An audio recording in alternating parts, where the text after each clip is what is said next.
Hello friends, welcome back to my channel. Friends, ये आपके basic English grammar का video lecture 2 है। और फ्रेंड्स, इसके पहले हमने आपको बेसिक इंग्लिश ग्रामर का एक और वीडियो भी प्रोवाइड किया है, जिसमें हमने आपको सेंटेंस एंड इट्स पार्ट्स के बारे में बताया था। सेंटेंस और उसके पार्ट्स के बारे में मैंने बहुत ही डिटेल में आपको बताया था इसके फर्स्ट वीडियो में। आई होप आपने वीडियो देख लिया है, और अगर आपने वीडियो नहीं देखा है तो डिस्क्रिप्शन में आपको लिंक मिल जाएगा, वहाँ से जाके आप देख सकते हैं।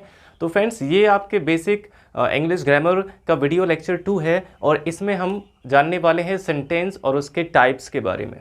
सेंटेंस के टाइप्स के बारे में कि सेंटेंस हमारे कितने टाइप्स के होते हैं, और उन सभी के हम स्ट्रक्चर भी देखेंगे कि उन सभी का स्ट्रक्चर कैसा होता है। तो फ्रेंड्स, सबसे पहले हम देख लेते हैं कि ये सेंटेंस कितने टाइप के होते हैं। यानी कि हमें देखना है टाइप्स ऑफ सेंटेंस, या फिर आप कह सकते हैं काइंड्स ऑफ सेंटेंस। तो ये सेंटेंस हमारे मुख्य रूप से कितने टाइप के होते हैं? 5 टाइप के। जो सेंटेंस हमारे होते हैं ये मुख्य रूप से 5 टाइप के होते हैं, जिसमें पहला होता है असर्टिव सेंटेंस। सबसे पहला है असर्टिव, या फिर इसी को हम कह सकते हैं डिक्लेरेटिव। असर्टिव या फिर डिक्लेरेटिव सेंटेंस। तो ये फर्स्ट टाइप हमारा होता है असर्टिव या फिर डिक्लेरेटिव सेंटेंस। अब ये असर्टिव या डिक्लेरेटिव सेंटेंस क्या होता है, इसको आप कैसे डिफाइन कर सकते हैं? तो आप कह सकते हैं कि a sentence that gives a sentence that gives an statement, a sentence that gives a statement is called assertive sentence. A sentence that gives a statement is called assertive sentence or declarative sentence.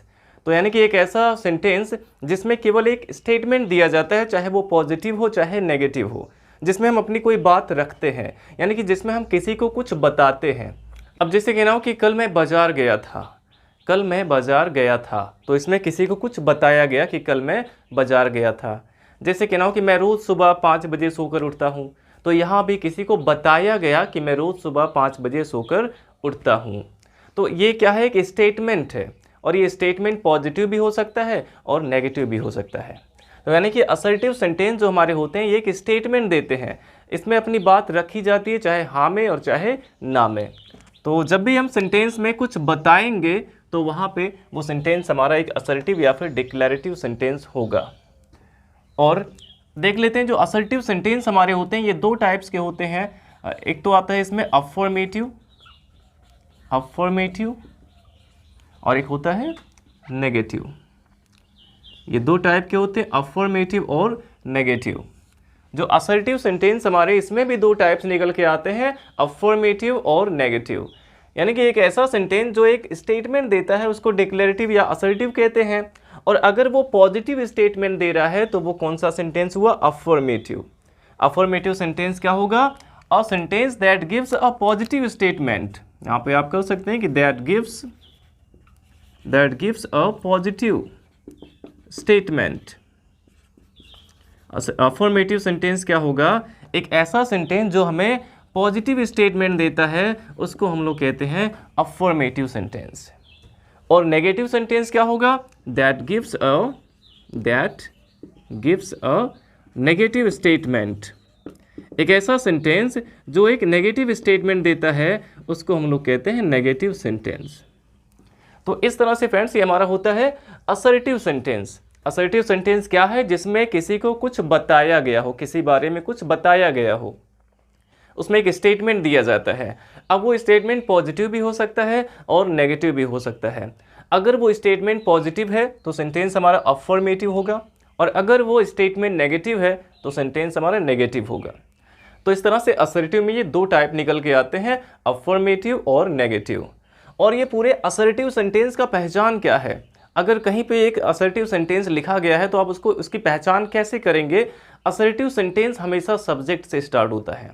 या इसका पहचान है कि कहीं भी अगर एक assertive sentence लिखा गया है तो वो जनरली हमेशा तो इसका पहचान हम इस प्रकार से कर सकते हैं कि अगर कोई असर्टिव सेंटेंस कहीं पे लिखा गया है तो वो जनरली सब्जेक्ट से ही स्टार्ट होता है।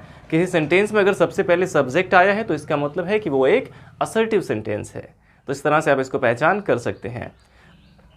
अब जैसे होगा कि Radha sings a sweet song, Radha एक मधुर गीत गाती है, तो सेंटेंस हमारा राधा से स्टार्ट है जो कि सब्जेक्ट है, तो ये सेंटेंस कैसा हो गया? एक असर्टिव सेंटेंस हो गया।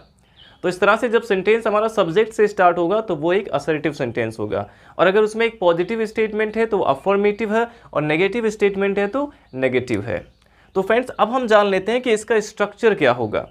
अगर हम एक अफर्मेटिव या फिर एक नेगेटिव सेंटेंस बनाते हैं तो उसमें उसका स्ट्रक्चर क्या होगा। सबसे पहले उसमें क्या होना चाहिए, तो आपको बताया गया कि असर्टिव सेंटेंस हमेशा सब्जेक्ट से स्टार्ट होता है, यानी कि चाहे अफर्मेटिव सेंटेंस हो और चाहे नेगेटिव सेंटेंस हो, इन दोनों में सबसे पहले क्या आना चाहिए, सब्जेक्ट आना चाहिए। अफर्मेटिव सेंटेंस में भी और नेगेटिव सेंटेंस में भी सबसे पहले क्या आना चाहिए, सब्जेक्ट आना चाहिए। और ये चीज़ आपको बहुत अच्छे से बताया गया कि सब्जेक्ट होता क्या है और आप उसे पता कैसे करेंगे सेंटेंस में। अब सब्जेक्ट के बाद अगर ज़रूरी है तो यहाँ पे आपको हेल्पिंग वर्ब का यूज़ करना पड़ेगा। सब्जेक्ट के बाद अगर ज़रूरी है तो वहाँ पे हेल्पिंग वर्ब का यूज़ करना पड़ेगा। केवल प्रेजेंट और पास्ट इंडेफिनिट के अफर्मेटिव में हेल्पिंग वर्ब का यूज़ नहीं करते हैं, और बाकी सभी में आपको हेल्पिंग वर्ब का यूज़ करना होता है।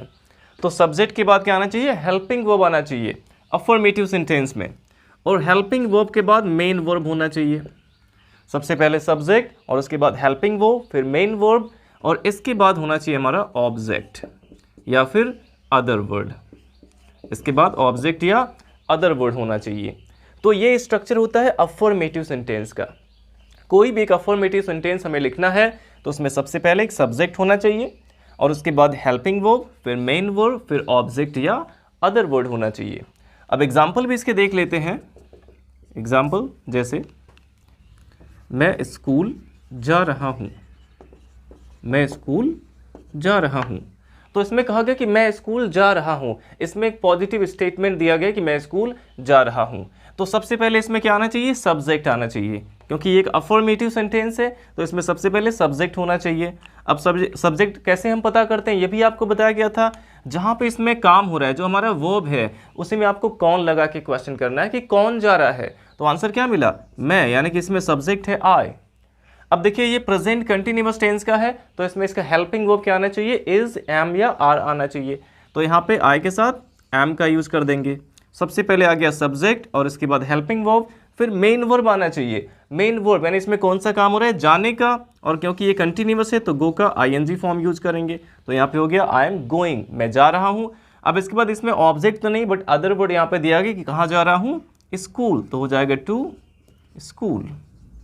अब यहाँ पे स्कूल को हम ऑब्जेक्ट नहीं कह सकते हैं, क्योंकि ऑब्जेक्ट कैसे हम पता करते हैं, क्या या किसे लगा के क्वेश्चन करके।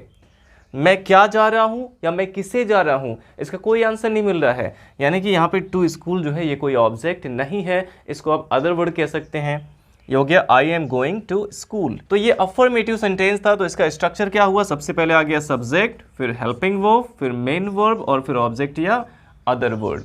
इस तरह से एक अफर्मेटिव सेंटेंस बनाना है हमें। अब इसके बाद नेगेटिव में हम देखते हैं, नेगेटिव में भी स्ट्रक्चर बिल्कुल सेम ऐसे, सबसे पहले आ गया सब्जेक्ट और इसके बाद आना चाहिए हेल्पिंग वर्ब। सब्जेक्ट के बाद इसमें भी होना चाहिए हेल्पिंग वर्ब, लेकिन नेगेटिव में क्या करते हैं, हेल्पिंग वर्ब के बाद नॉट का यूज कर देते हैं। तो यहाँ पे हेल्पिंग वर्ब के बाद नॉट आ जाएगा। अब नॉट के बाद आएगा मेन वर्ब, फिर ऑब्जेक्ट या फिर अदर वर्ड। तो देखिए फ्रेंड्स, इसका भी स्ट्रक्चर बिल्कुल अफर्मेटिव के ही जैसा है, केवल इसमें जहाँ पे हेल्पिंग वर्ब था इसके बाद नॉट आ गया है। तो नेगेटिव सेंटेंस भी स्टार्ट करेंगे सब्जेक्ट से और इसके तुरंत बाद हेल्पिंग वर्ब आएगा, लेकिन हेल्पिंग वर्ब के बाद नॉट का यूज़ कर देना है और इसके बाद मेन वर्ब और ऑब्जेक्ट या अदर वर्ड आएंगे। अब इसके एग्जाम्पल देख लेते हैं। जैसे हो गया कि वह कार नहीं चलाता है, वह कार नहीं चलाता है। ये सेंटेंस हमारा होगा कि वह कार नहीं चलाता है। अब यहाँ पे नेगेटिव स्टेटमेंट दिया गया है कि वह कार नहीं चलाता है, तो यानी कि ये एक नेगेटिव सेंटेंस है। क्योंकि ये नेगेटिव स्टेटमेंट है तो ये सेंटेंस हमारा नेगेटिव है। अब नेगेटिव सेंटेंस है तो इसमें भी सबसे पहले क्या होना चाहिए, सब्जेक्ट होना चाहिए। तो यहाँ पे सब्जेक्ट क्या है, कौन लगा के हम पता कर लेते हैं कि कौन नहीं चलाता। आंसर मिला वह, यानी कि इसमें सब्जेक्ट है ही। तो सबसे पहले यहाँ पे सब्जेक्ट होना चाहिए नेगेटिव सेंटेंस में भी, और इसके बाद हेल्पिंग वर्ब आना चाहिए। अब हेल्पिंग वर्ब टेंस के अकॉर्डिंग लगाएंगे। यहाँ पे वह कार नहीं चलाता है, ये प्रेजेंट इंडेफिनिट का है, तो यहाँ पे हेल्पिंग वर्ब डू या डज आना चाहिए, और ही यहाँ पे थर्ड पर्सन सिंगुलर है इसलिए इसके साथ यहाँ पे डज आ जाएगा। और ये सभी चीज़ें आपको टेंस में बताई गई हैं, तो ही डज। और इसमें देखिए हेल्पिंग वर्ब के बाद आपको क्या लगाना है, नॉट का यूज कर देना है, तो हो गया ही डज नॉट। अब नॉट के बाद आएगा मेन वर्ब। मेन वर्ब इसमें क्या है, जो काम हो रहा है, इसमें कौन सा काम हो रहा है, चलाने का। तो चलाने के लिए यहाँ पे ड्राइव आ जाएगा। ये हो गया, ही डज नॉट ड्राइव, वह नहीं चलाता है क्या, कार। तो इसमें ऑब्जेक्ट कार है, तो यहाँ पे हो जाएगा अ कार। अब यहाँ पे अ कार क्यों लिखा गया है, क्योंकि वो कार यहाँ पे कोई स्पेसिफिक कार की बात नहीं हो रही कि कौन सी कार, वो कोई भी कार हो सकती है, इसलिए यहाँ पे इनडेफिनिट आर्टिकल ए का यूज कर दिया गया है। ये हो गया, he does not drive a car, वह कार नहीं चलाता है। तो इस तरह से फ्रेंड्स अफर्मेटिव और नेगेटिव सेंटेंस होता है। ये हमारे सेंटेंस का पहला टाइप है असर्टिव सेंटेंस, जिसमें एक स्टेटमेंट दिया जाता है और इसमें दो टाइप के स्टेटमेंट हो सकते हैं, अफर्मेटिव और नेगेटिव। इसलिए इसमें दो टाइप के सेंटेंस आ गए, अफर्मेटिव और नेगेटिव। और दोनों का स्ट्रक्चर क्या हो गया, यहाँ पे सब्जेक्ट, जो अफर्मेटिव सेंटेंस है उसमें सबसे पहले सब्जेक्ट, फिर हेल्पिंग वर्ब, फिर मेन वर्ब, फिर ऑब्जेक्ट या अदर वर्ड होना चाहिए।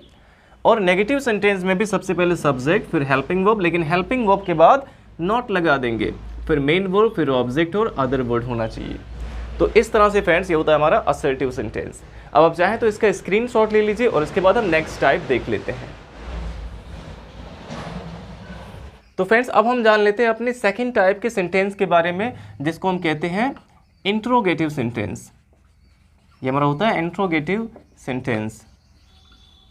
अब ये सेंटेंस तो आपको बिल्कुल क्लियरली पता चल जाता है कि इंट्रोगेटिव सेंटेंस क्या है, जिसमें एक क्वेश्चन किया जाए, जिसमें किसी से प्रश्न पूछा जाए, उसी को हम कहते हैं इंट्रोगेटिव सेंटेंस। इंट्रोगेटिव सेंटेंस क्या होते हैं, जिसमें किसी से क्वेश्चन किया जाए, प्रश्न किया जाए। तो ये बहुत ही सिंपल होता है, इसे आप बहुत ही ईजिली पहचान कर सकते हैं। तो इसको अगर आप डिफाइन करना चाहते हैं तो आप कह सकते हैं कि a sentence that asks a question, a sentence that asks a question is called interrogative sentence। तो यानी कि इंट्रोगेटिव सेंटेंस क्या होता है, एक ऐसा सेंटेंस जो एक प्रश्न करता है, जो जिसमें एक क्वेश्चन किया गया हो, उसको हम कहते हैं इंट्रोगेटिव सेंटेंस। अब ये दो टाइप के हो सकते हैं।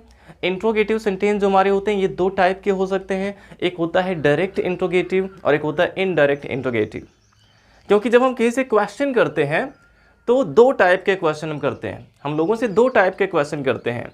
एक तो ऐसा क्वेश्चन होता है जिसका रिप्लाई हमें डायरेक्ट केवल यस और नो में चाहिए। एक केवल इस टाइप का क्वेश्चन होता है जिसका रिप्लाई हमें केवल यस और नो में चाहिए। और एक क्वेश्चन ऐसा होता है जिसका रिप्लाई यस और नो में नहीं किया जा सकता है। तो ये दो टाइप के इंट्रोगेटिव सेंटेंस होते हैं। तो देखिए सबसे पहला होता है डायरेक्ट इंट्रोगेटिव। इसमें पहला है डायरेक्ट इंट्रोगेटिव और दूसरा है इनडायरेक्ट इंट्रोगेटिव। Indirect interrogative. तो दो टाइप के हमारे इंट्रोगेटिव सेंटेंस होते हैं, डायरेक्ट और इनडायरेक्ट। अब डायरेक्ट इंट्रोगेटिव क्या है, जिसका रिप्लाई यस और नो में हो। डायरेक्ट इंट्रोगेटिव वो है जिसका जवाब यस और नो में दिया जा सकता है, इसीलिए इसको यस नो इंट्रोगेटिव भी कहा जाता है। अब जैसे क्या तुम पूजा करते हो, जैसे हम किसी से पूछते हैं कि क्या तुम पूजा करते हो, तो इसका जवाब या तो हाँ में है या तो ना में है। जैसे कहना है कि क्या वो शराब पीता है, क्या वह शराब पीता है, तो इसका भी रिप्लाई यस और नो में है। क्या तुम मुझे जानते हो, इसका भी रिप्लाई यस और नो में है। तो ऐसे क्वेश्चन जिसका रिप्लाई केवल यस और नो में होता है उसको हम कहते हैं डायरेक्ट इंट्रोगेटिव। और कुछ ऐसे इंट्रोगेटिव जिसका रिप्लाई यस और नो में नहीं किया जा सकता है उसको हम कहते हैं इनडायरेक्ट इंट्रोगेटिव। और इसमें अक्सर सेंटेंस के बीच में क्वेश्चन वर्ड्स आते हैं, जैसे क्या, क्यों, कैसे, कहाँ, कब, कितना, कौन सा, ये सब सेंटेंस के बीच में आते हैं। अब जैसे तुम पूजा क्यों करते हो, अभी क्वेश्चन था क्या तुम पूजा करते हो, तो इसका रिप्लाई यस और नो में था। लेकिन अगर कहा जाए कि तुम पूजा क्यों करते हो, तुम यहाँ क्यों आते हो, वह कहाँ जा रहा है, तुम उसे कैसे जानते हो, तो इस तरह का जो क्वेश्चन है इसका रिप्लाई यस और नो में नहीं दिया जा सकता है, तो इसको हम कहते हैं इनडायरेक्ट इंट्रोगेटिव। तो फ्रेंड्स अब हम इसके स्ट्रक्चर जान लेते हैं। जो हमारा डायरेक्ट इंट्रोगेटिव होता है ये हमेशा स्टार्ट होता है हेल्पिंग वर्ब से, ये आपको याद रखना है। डायरेक्ट इंट्रोगेटिव में सबसे पहले क्या आना चाहिए, हेल्पिंग वर्ब आना चाहिए और इसके बाद सब्जेक्ट होना चाहिए। जो डायरेक्ट इंट्रोगेटिव होगा जो अक्सर हिंदी वाला सेंटेंस हमारा क्या से स्टार्ट होता है इसमें, तो हम क्या करते हैं, इसको हेल्पिंग वर्ब से स्टार्ट करेंगे और इसके बाद सब्जेक्ट आएगा, और सब्जेक्ट के बाद होना चाहिए मेन वर्ब, और मेन वर्ब के बाद हमेशा ऑब्जेक्ट या अदर वर्ड ही आता है, ऑब्जेक्ट या अदर वर्ड, और लास्ट में हमें क्वेश्चन मार्क भी लगा देना है।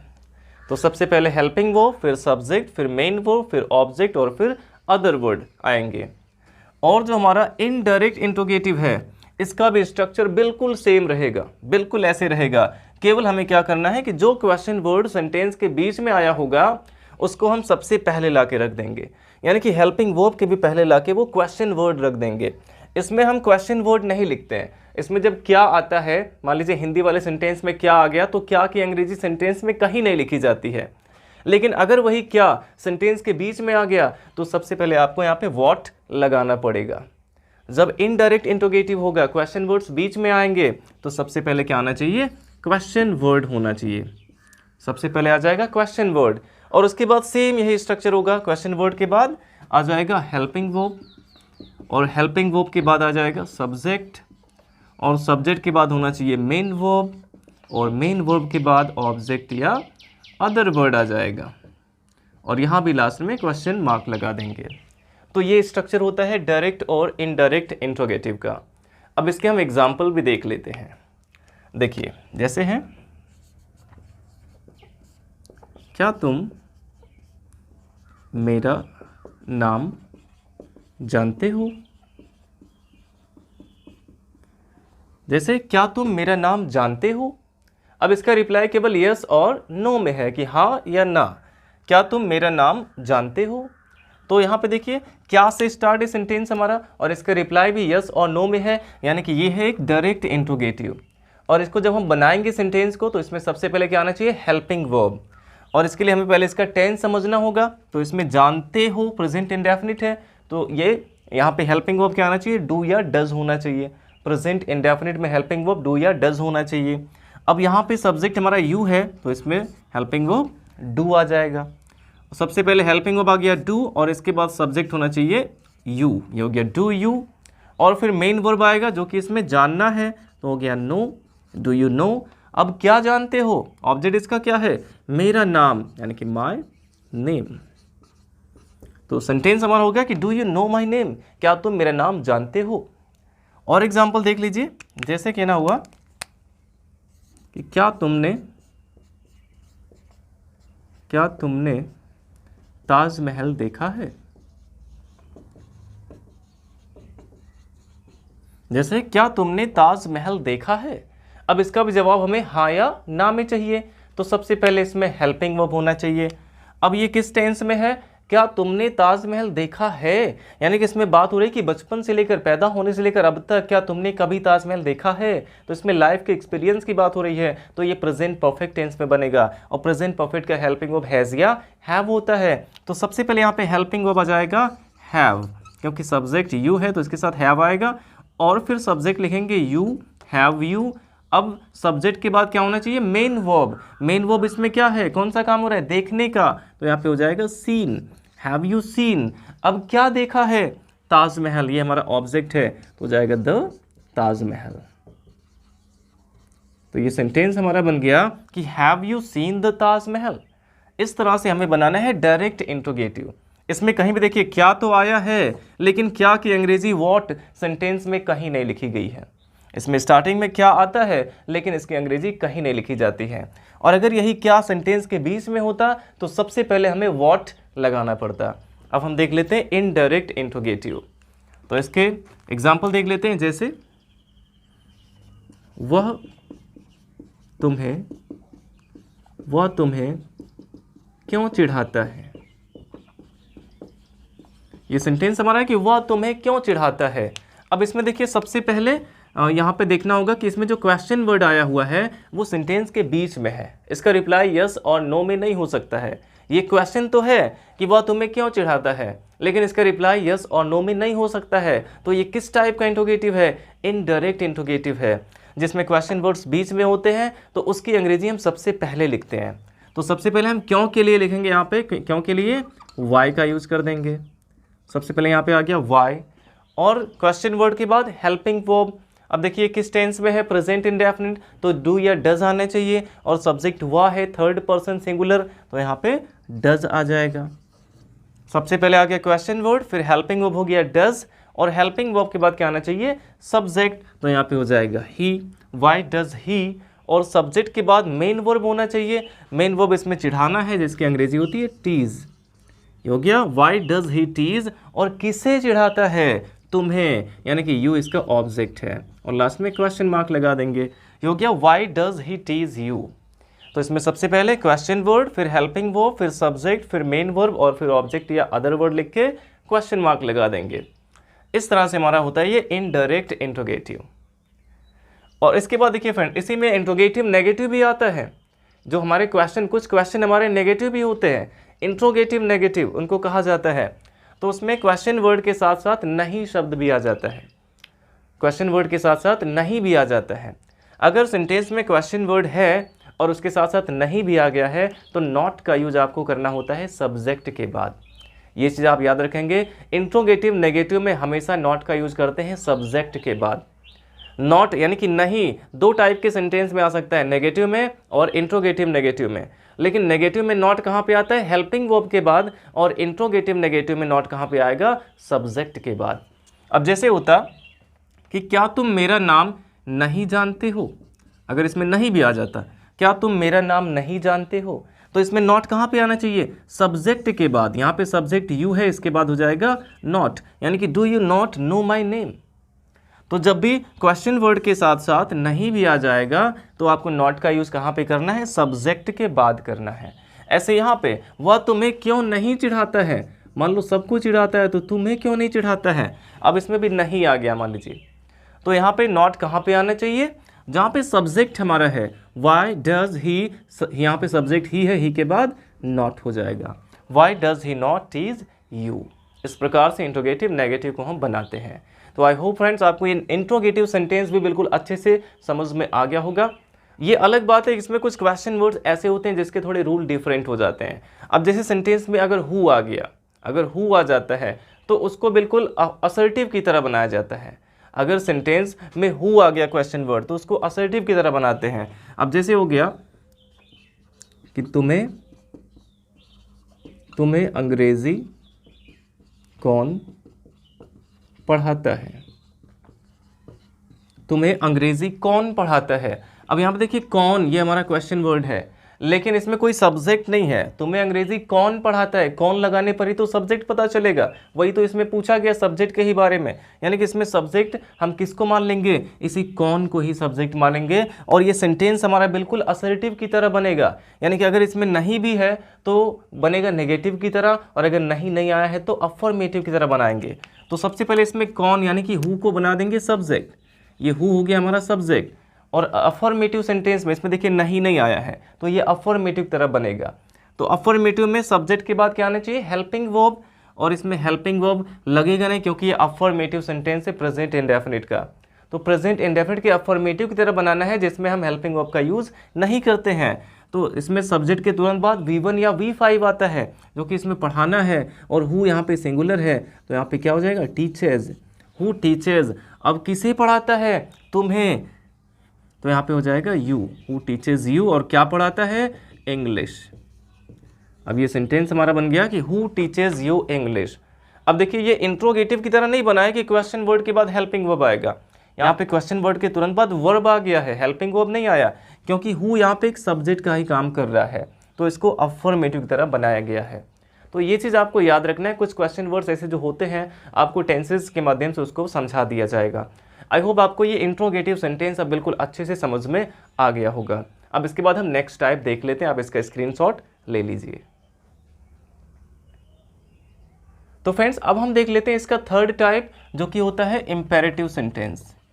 तो अब हमें देखना है इम्पेरेटिव सेंटेंस, जिसको हम हिंदी में कहते हैं आज्ञा सूचक। इम्पेरेटिव सेंटेंस जिसको हिंदी में आज्ञा सूचक कहा जाता है। लेकिन अब ये इम्पेरेटिव सेंटेंस होते क्या हैं, इम्पेरेटिव सेंटेंस क्या होता है, इसको आप डिफाइन कर सकते हैं कि अ सेंटेंस दैट शोज या फिर एक्सप्रेसेस, यहाँ पे कर सकते हैं दैट एक्सप्रेसेस, यहाँ पे आप कर सकते हैं कि रिक्वेस्ट ऑर्डर और a piece of advice. A sentence that expresses request, order or a piece of advice. तो यानी कि एक ऐसा सेंटेंस जिसमें किसी से रिक्वेस्ट किया गया हो, उसे ऑर्डर दिया गया हो या फिर उसे एडवाइस दिया गया हो, तो ऐसे सेंटेंस को हम कहते हैं इम्पेरेटिव सेंटेंस। और इसको और सिंपल तरीके से आप समझ सकते हैं, जिस सेंटेंस में किसी से कुछ करने को कहा जाए, जिस सेंटेंस में किसी से कुछ करने को कहा जाए उसको हम कहते हैं इम्पेरेटिव सेंटेंस।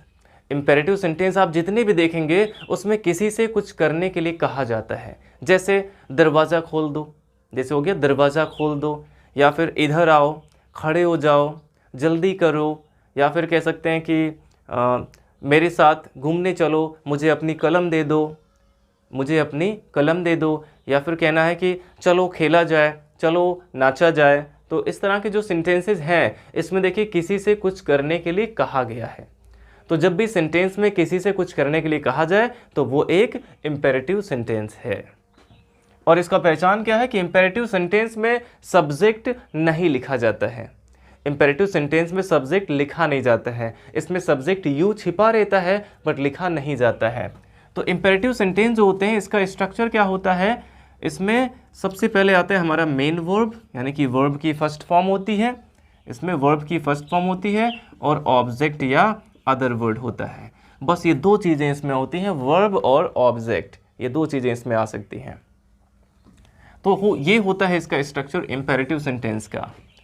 अब देख लेते हैं फ्रेंड्स इसके एग्जाम्पल कुछ, जैसे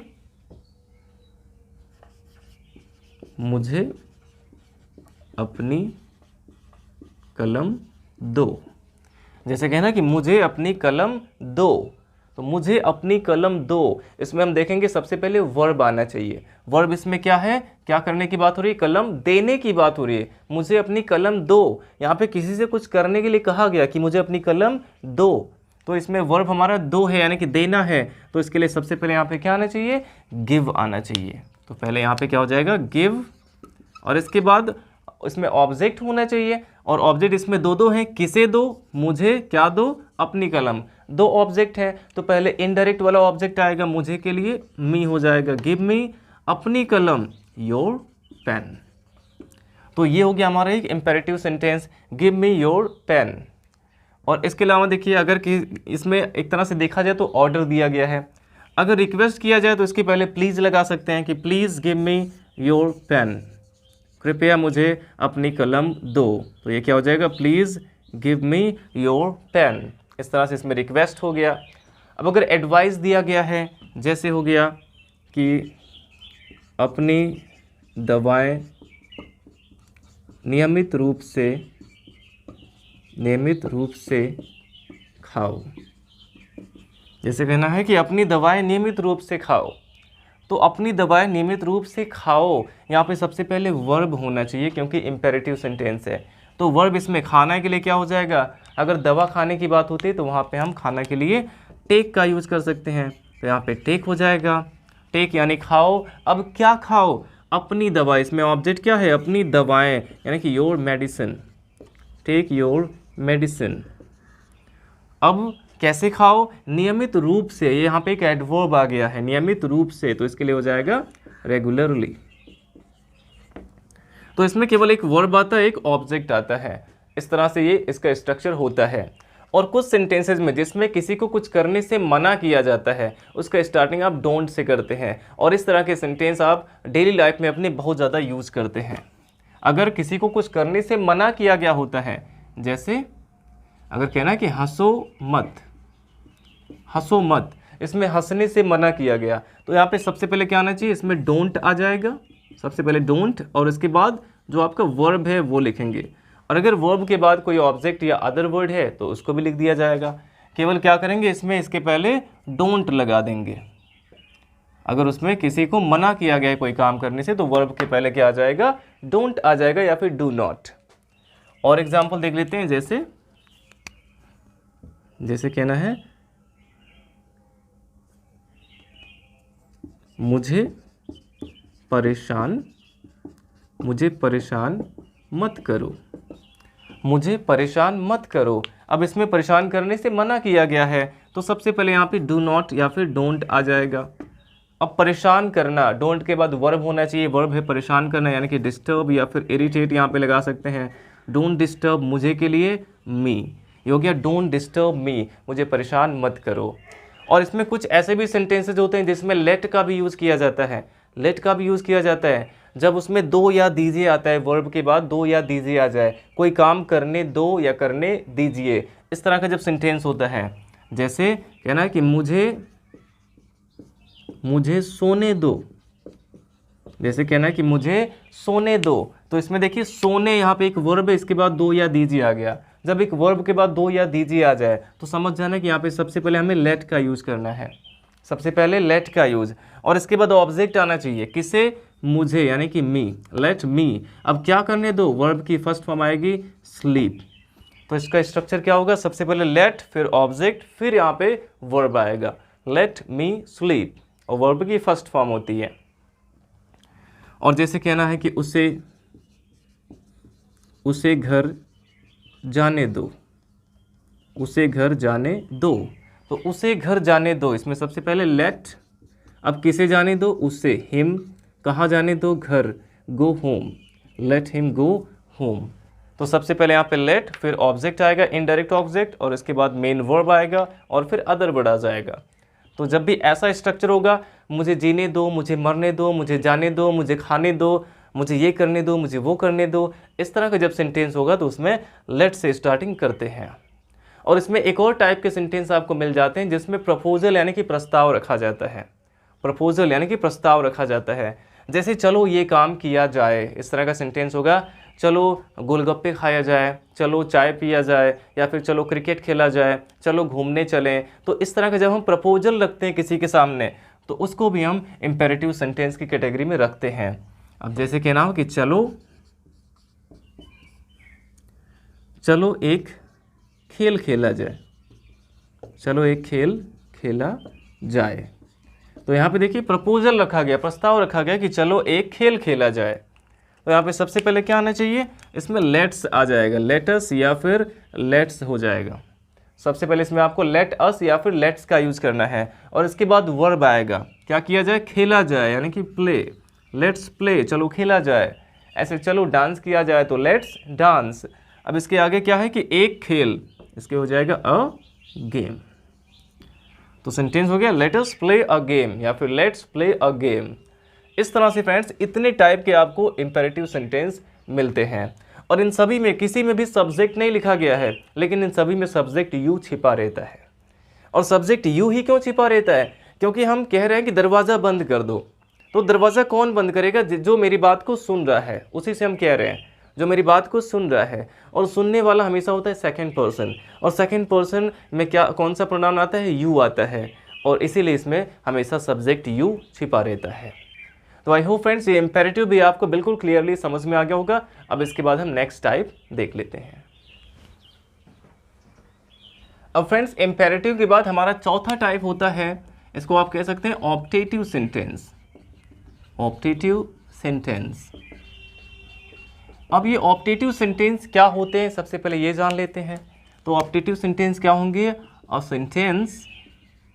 सेंटेंस दैट एक्सप्रेसेस जो प्रकट करता है ब्लेसिंग्स,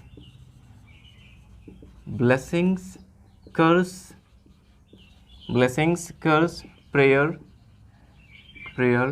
और विश। तो यहाँ पे आप इसको समझ सकते हैं कि एक ऐसा सेंटेंस जिसमें ब्लेसिंग यानी किसी को आशीर्वाद दिया गया हो, कर्स किसी को श्राप दिया गया हो, प्रेयर यानी कि गॉड से प्रे किया गया हो, और विश या फिर किसी को विश किया गया हो, या फिर इसमें हमने कोई इच्छा बताई गई हो, या फिर किसी को विश किया गया हो, यानी कि बधाई दी गई हो, शुभकामना दिया गया हो। तो ऐसे सेंटेंस आते हैं इसमें ऑप्टेटिव सेंटेंस में। तो इसमें जनरली स्ट्रक्चर क्या होता है, इसमें जो ब्लेसिंग, कर्स और प्रेयर वाले सेंटेंस हैं, ये इस टाइप के जो सेंटेंस है ब्लेसिंग, कर्स या फिर प्रेयर वाले, जिसमें आशीर्वाद, शाप या फिर प्रार्थना किया गया होता है, तो इसका स्ट्रक्चर क्या होता है, इसमें सबसे पहले आपको मे का यूज़ करना होता है, सबसे पहले मे का यूज़ हुआ रहता है, और इसके बाद आता है हमारा सब्जेक्ट। सबसे पहले मे और उसके बाद सब्जेक्ट और इसके बाद आएगा हमारा मेन वर्ब और फिर ऑब्जेक्ट या अदर वर्ड आएगा। और चाहे तो यहाँ पे एपोस्ट्रोफी वाला मार्क लगा सकते हैं या फिर आप फुल स्टॉप भी यूज़ कर सकते हैं। अब देखिए इसके एग्जाम्पल देख लेते हैं कुछ कि किस टाइप के इसमें सेंटेंस हमारे बनेंगे। जैसे कहना हुआ कि भगवान करे तुम लंबे समय तक जियो, तुम लंबे समय तक जियो। भगवान करे तुम लंबे समय तक जियो। अब यहाँ पे फ्रेंड देखिए आशीर्वाद दिया गया है, यहाँ पे आशीर्वाद दिया गया है, तो यहाँ पे सबसे पहले आपको किसका यूज़ करना होगा, मे का यूज़। ऐसे सेंटेंस में आपको सबसे पहले मे का यूज़ करना है और इसके बाद सब्जेक्ट आना चाहिए, यानी कि कौन अधिक समय तक जिए, तुम। तो इसमें सब्जेक्ट क्या है, यू है, सब्जेक्ट यू है। भगवान करे को एकदम यहाँ पे आप ये समझ लीजिए कि इससे हमें ये पता चल रहा है कि इसमें एक आशीर्वाद दिया गया है। तो भगवान करे के लिए आपको कुछ भी नहीं लिखना है, यहाँ पे सबसे पहले आ जाएगा मे और इसके बाद सब्जेक्ट होना चाहिए यू, मे यू। और देखिए सब्जेक्ट के बाद आना चाहिए मेन वर्ब। मेन वर्ब इसमें क्या है, जियो, यानी कि जीना। तो जीना के लिए क्या हो जाएगा, लिव। अब लंबे समय तक के लिए आप सीधे यहाँ पे लिख सकते हैं लॉन्ग। तो ये हो गया मे यू लिव लॉन्ग, भगवान करे तुम लंबे समय तक जियो। अब इसी तरह से अगर है कि भगवान करे तुम सभी नरक में जाओ, अगर है कि भगवान करे तुम सभी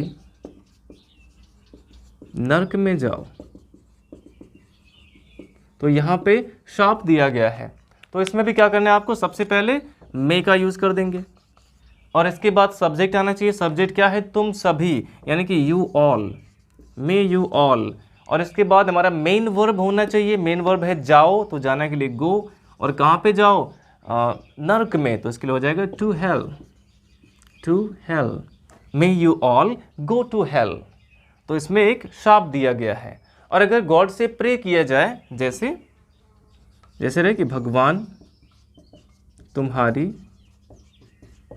तुम्हारी सहायता करे, भगवान तुम्हारी सहायता करे। तो इसमें देखिए गॉड से प्रे किया गया है कि वो उसकी सहायता करे। तो इसमें सबसे पहले क्या आ जाएगा, मे आ जाएगा और इसके बाद सब्जेक्ट होना चाहिए। अब कौन सहायता करे, कौन सहायता करे, भगवान। अब इसमें सब्जेक्ट भगवान ही है, तो यहाँ पे गॉड आ जाएगा, मे गॉड। अब क्या करें, सहायता करें, यानी कि हेल्प। अब इसमें मेन वर्ब आ गया हेल्प और तुम्हारी ऑब्जेक्ट है यू, ये हो गया मे गॉड हेल्प यू। तो इस तरह से फ्रेंड्स आप आशीर्वाद, शाप और प्रार्थना वाले सेंटेंसेस को बनाते हैं। अब इसमें अगर विश की बात की गई, अगर किसी को विश करना है, मान लीजिए बर्थडे विश करना है, तो आप क्या कहते हैं, हैप्पी बर्थडे। दिवाली विश करना है तो हैप्पी दिवाली, या फिर अगर इंडिपेंडेंस डे तो हैप्पी इंडिपेंडेंस डे।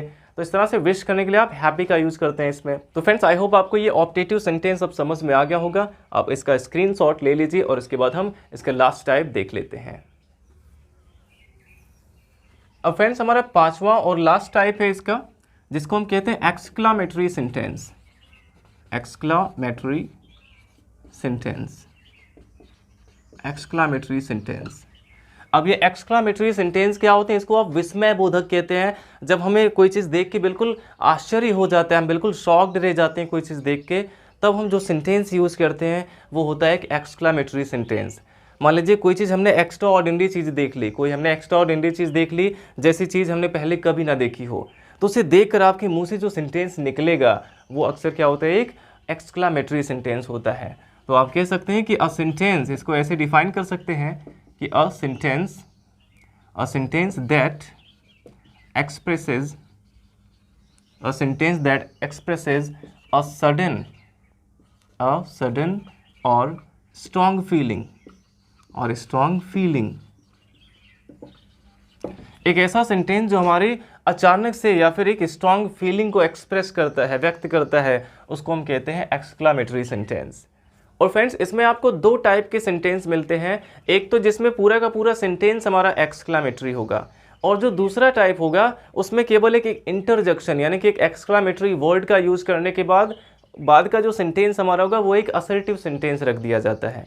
केवल एक्सक्लामेटरी वर्ड लगा के उसके बाद एक असर्टिव सेंटेंस रख दिया जाता है। तो ये दो टाइप के इसमें सेंटेंस मिलेंगे। तो फ्रेंड्स सबसे पहले देखिए, जब पूरा का पूरा सेंटेंस हमारा एक्सक्लामेटरी होगा तो जनरली वो हमेशा हाउ से स्टार्ट होता है, वो सेंटेंस हाउ से स्टार्ट होता है, और हाउ के बाद आना चाहिए एडजेक्टिव। हाउ के बाद एडजेक्टिव आना चाहिए और एडजेक्टिव के बाद होना चाहिए सब्जेक्ट, एडजेक्टिव के बाद सब्जेक्ट, और इसके बाद यहाँ पे हेल्पिंग वर्ब आएगा, इज, एम, आर, ये सब आएंगे हेल्पिंग वर्ब, और लास्ट में आप मार्क ऑफ एक्सक्लामेशन लगा देंगे। तो इसका स्ट्रक्चर क्या होना चाहिए, हाउ, फिर एडजेक्टिव, फिर सब्जेक्ट, फिर हेल्पिंग वर्ब और लास्ट में मार्क ऑफ एक्सक्लामेशन। अब इसका एग्जांपल देख लेते हैं।